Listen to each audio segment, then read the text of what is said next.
दोस्तों, आज मैं आपको फरहान जी के द्वारा भेजी गई एक सच्ची घटना बताने वाला हूँ। ये घटना उनकी बहन के पड़ोसन के साथ में घटी थी और ये पूरी घटना जो फरहान जी ने मुझे भेजी है, ये मुझे एकदम रियल लगती है। और अब आगे की कहानी मैं आपको फरहान जी के पॉइंट ऑफ व्यू से ही सुनाऊंगा। मेरा नाम फरहान है। आज मैं आपको मेरी बहन की पड़ोसन के साथ में घटी एक सच्ची डरावनी कहानी बताने वाला हूँ। मेरी बहन की शादी हो चुकी थी और उसी के पड़ोस में एक औरत रहा करती थी जो कि तंत्र विद्या में माहिर थी। वो अपने तंत्र विद्या से एक जिन को काबू करना चाहती थी। वह एक मुसलमान थी और जिन को काबू करने के लिए किसी को भी कुछ रिचुअल्स को फॉलो करना पड़ता है, जैसे कि दिन की 5 बार की नमाज पढ़नी पड़ती है और कोई भी गलत काम नहीं करना पड़ता है। अगर ये काम हम करें तो वो जिन हमारे काबू में आ जाता है।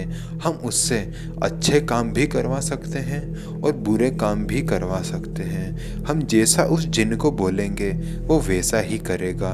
और मेरी बहन की पड़ोसन वही करना चाहती थी, लेकिन इसमें एक बहुत बड़ी दिक्कत थी। और दिक्कत ये थी कि अगर वो औरत कुछ भी गलती करती अपने रिचुअल्स को फॉलो करने में, तो वो जिन को काबू नहीं कर पाती और जिन उसको काबू कर लेता और उसे जान से मार देता। मेरी बहन को ये बात नहीं पता थी कि उसकी पड़ोसन एक तांत्रिक है। उसको बाद में पता चला था। एक दिन उसकी पड़ोसन एक बार की नमाज पढ़ना भूल गई और उसके बाद से वो जिन उसके काबू से बाहर हो गया और उसके बाद वो जिन उस औरत को ही अपने काबू में कर लिया। और उसके बाद मेरी बहन के साथ सबसे पहली घटना घटी। मेरी बहन 4 महीने की प्रेग्नेंट थी, तो एक बार वही औरत मेरी बहन के घर आई। उस वक्त मेरी बहन का पति घर पर नहीं था और उस औरत का पति भी घर पर नहीं था। मेरी बहन ने उसको अंदर आने दिया क्योंकि वो वैसे भी बोर हो रही थी। उसको एक कंपनी मिल जाती, तो उसने उस औरत को अंदर आने दिया। जैसे ही वो औरत अंदर आई तो वो मेरी बहन के पेट की तरफ घूर घूर कर देखे जा रही थी। वो बहुत ही ज़्यादा बड़ी आंखों से मेरी बहन की पेट की तरफ देख रही थी। मेरी बहन को ये बहुत अजीब लगा।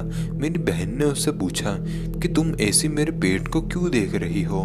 तो उसने एक मर्द की आवाज़ में, जो कि बहुत दबी हुई आवाज़ थी, उसमें उसने जवाब दिया, तुम्हारा बच्चा बहुत ही हष्ट पुष्ट पैदा होगा और इसे आगे जाके मैं बहुत अच्छे से परवरिश करूंगा। ये बात जैसे ही मेरी बहन ने कही तो उसको शक हुआ कि पक्का कुछ न कुछ तो गड़बड़ है, क्योंकि उसने करूँगा कहा था।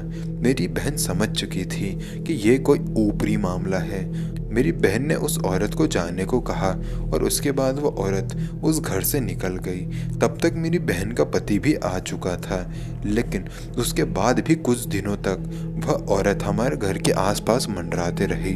फिर कुछ दिनों बाद उसको हॉस्पिटल में भर्ती करना पड़ा और हॉस्पिटल में ही उसने हमें अपनी ही आवाज़ में ये सारी घटना बताई थी। और उसने जाते जाते हमें ये भी कहा था कि ये जिन मुझे एक न एक दिन तो मारना ही था और उसने आज का दिन चुना है मुझे मारने के लिए।